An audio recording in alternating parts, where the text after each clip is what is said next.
Now, I covered a recent string of polls where Hillary Clinton is losing to Donald Trump. For example, Real Clear Politics has her losing by 0.2 points, which is essentially a statistical dead heat, to be honest. And then this is after him closing the gap from the last few polls in the last few months. Now, a couple of months ago, she led by 20, then by 10. Now, suddenly, statistical dead heat, right? Now, of course, these polls are a disaster for Hillary Clinton. But her allies and surrogates, well, they're concerned about these polls, right? As they should be. I mean, let's be honest, she should be absolutely destroying Donald Trump. He's a reality star and a clownish buffoon. There's no reason that he should be winning whatsoever, or tying, or being anywhere close.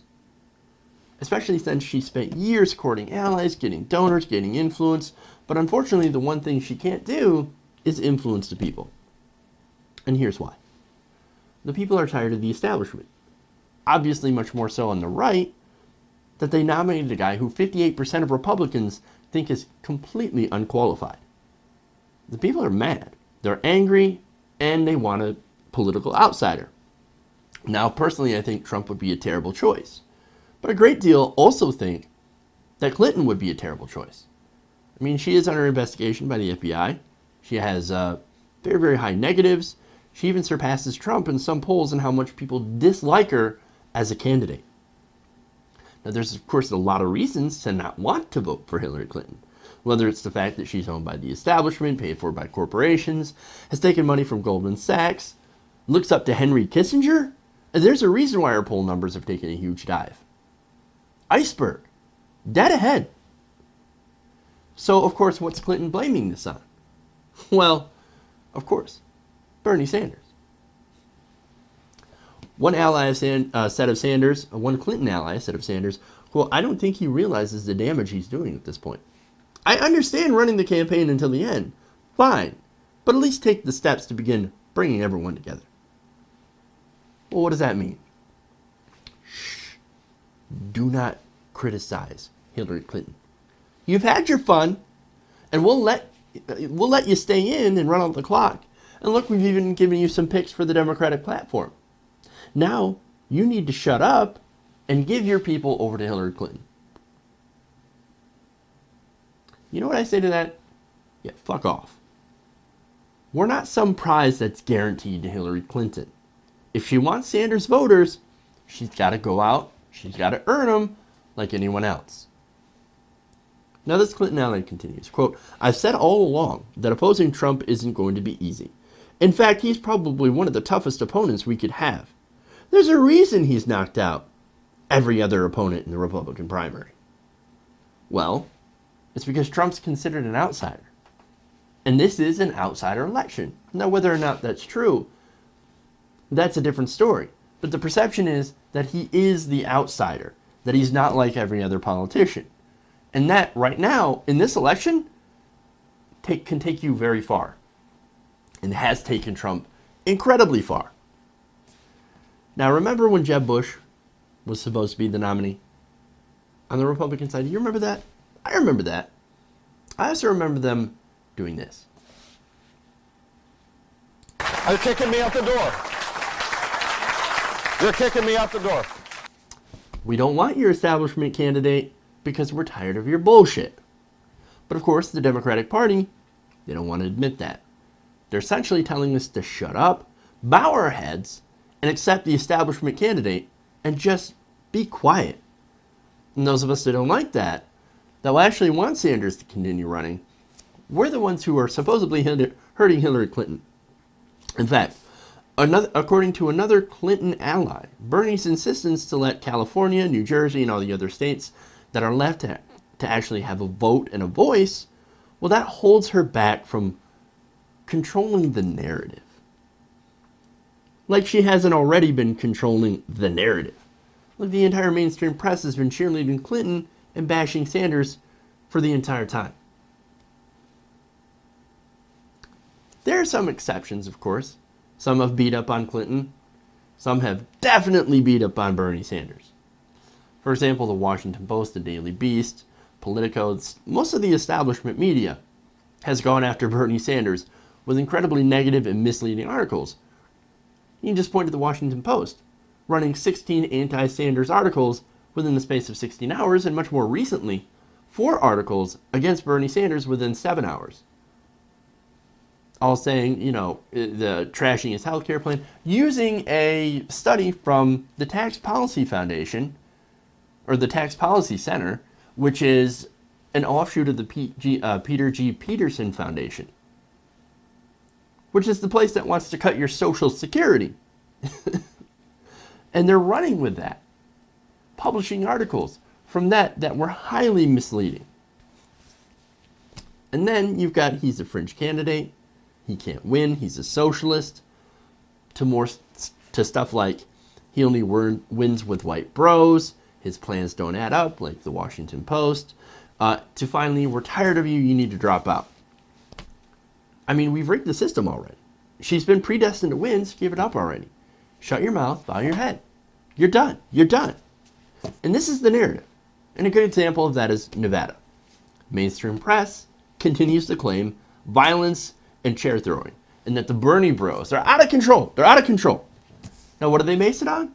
John Ralston, the supposed dean of Nevada politics, claiming that some people told them that there was violence despite no video evidence, no arrests, and the fact that he wasn't even there for most of the convention. He was there for like 2 hours. Come on, man. There's your control of the narrative. There's your narrative. Now, there's another claim to why Trump has caught Clinton, and it comes from Grant Reacher, director of Campbell Public Affairs Institute at the Maxwell School at Syracuse. He attributes the tightening in the polls to Trump solidifying support from Republicans. Okay, well, that's somewhat of a factor. I mean, he went up against 17 people and Donkey conked them all in the head. But the thing that's different, well, let's read his quote first. Quote, that's definitely helping him. The fact that he has gotten more support and solidified the support from the Republican Party. They're falling in line. Well, okay. But here's the thing. Donald Trump had been ahead in the entire time. There was no time where Trump wasn't miles ahead of the competition for a sustained period of time. It's not the same. He has had majority support from a majority of Republicans. It's different. And here's the thing, right? You ever think Republicans wouldn't oppose Hillary Clinton? Wouldn't coalesce to say, look, Trump is bad. Ooh, but Hillary Clinton, even worse. I mean, that's why 58% of Republicans are backing a guy that they think is unqualified. But then they look at Hillary Clinton and go, never. Not working. Nope, not going to do this. We're going to go up against Hillary Clinton, even though we know our guy's an idiot. They don't like Clinton that much. Whereas some Republicans have indicated that they would support Bernie Sanders. And don't forget, independents also massively favor Bernie Sanders. Now, of course, some of them will either stay at home or will vote green or maybe even vote for Trump. Okay. Basically, when you're dealing with independents, if you ignore them at your peril, especially since they make up a majority of the electorate in a general election. Hey guys, establishment, are you seeing the iceberg yet? Are you seeing it yet? No. Let's rearrange the deck chairs. That's it. It'll be fine. It'll be fine as long as we get rid of this annoying Bernie guy and get him out of the race. Then, of course, all of our problems will disappear. No, they won't. And this, of course, is according to one Democratic strategist and veteran of the 2004 and 2008 election cycles.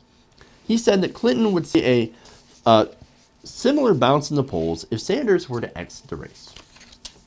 Quote, I've never seen an advantage this big before on issues like preparedness to be president, and a big majority of Sanders supporters already say they'll support her as a nominee, the strategist said. Yeah, but that doesn't get rid of her weakness as a candidate when it comes to a general election. And besides, many of those who support Sanders, who would support her, won't do it because they like her. They'll do it because they know Trump is a disaster. And this is even taking his argument at face value, which I think is not smart to do, because this election, if anything, is shown that this election is not the ordinary election. It's anything but ordinary. And we've been pointing this out. Iceberg dead ahead, man. we're going to hit it if the Democratic Party nominates Hillary Clinton. Now, I hope I'm wrong. I don't want Trump to win, but I also don't want to vote for Clinton.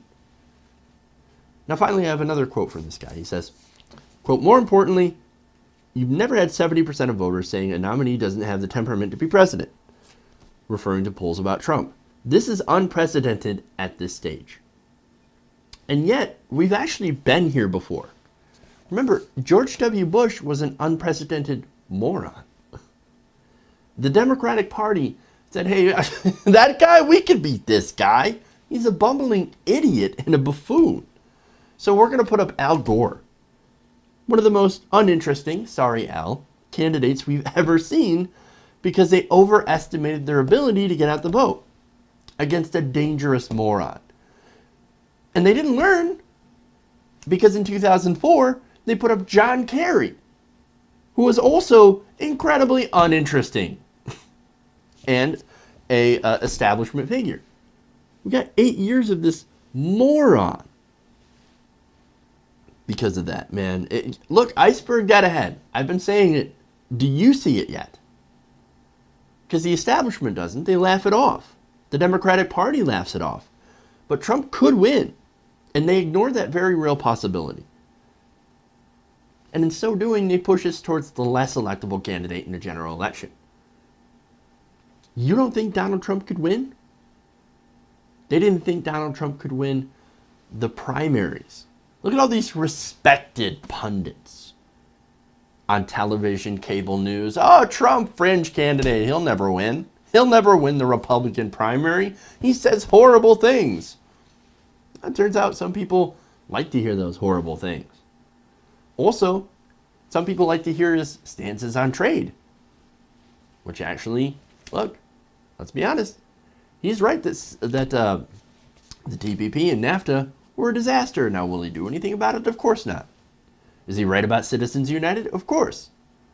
Will he do anything about it? No. In fact, he's actually going to be taking money from the joint fundraising committees that are going to raise money, millions and millions of dollars, from corporations. But at least he doesn't have a super PAC. But Hillary Clinton does. Look, man. Here's the thing. He could win. And the only person that could stop him, reliably, is Bernie Sanders. He doesn't have the excuse of, yeah, well, I'm in a general, so, I'm not doing as well. My poll numbers would go up if they coalesced behind me. Well, he already does beat Donald Trump. He doesn't need that poll bounce. He already does much, much better. Maybe we should nominate him instead. But no. Here's the thing. He's hurting our chances in the general. Bernie Sanders, why? You should drop out. You should drop out. We're 2 to 3 million votes ahead. So, drop out so that we can win against Trump. So we can get that poll bounce that you already have against Trump. Look, man, here's my idea. Here's my view of this whole thing. They're asking the party to unify behind the wrong person. Yes, we should unify.